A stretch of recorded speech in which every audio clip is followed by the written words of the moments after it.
الحقني يا استاذ، انا اشتريت عربية وبعد ما اشتريتها ولقيتها معيوبة جيت ارجعها، صاحبها قال لي انسى، انا كاتب في العقد بتاعك ان انت سائط خيار. يعني ايه سائط خيار؟ للأسف انت وقعت في الفخ.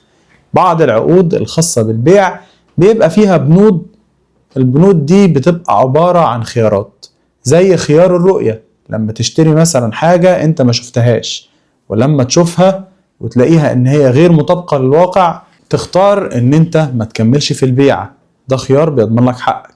وزي خيار العيب، يعني لو اشتريت حاجة واكتشفت ان فيها عيب بعد فترة من الاستخدام، الخيار ده بيجيز ليك في المدة المحددة ان انت تسترد الفلوس بتاعتك وترجع لصاحب الحاجة بتاعته. طيب لو لقيت بند في العقد بيقول ان انا سائط خيار، ده معناه ايه؟ ده معناه ان انا لا يحق ليا ان انا ارجع لاي خيار من الخيارات اللي انا ذكرتها دي، حتى ولو كانت مكتوبة كبنود في العقد اصلا.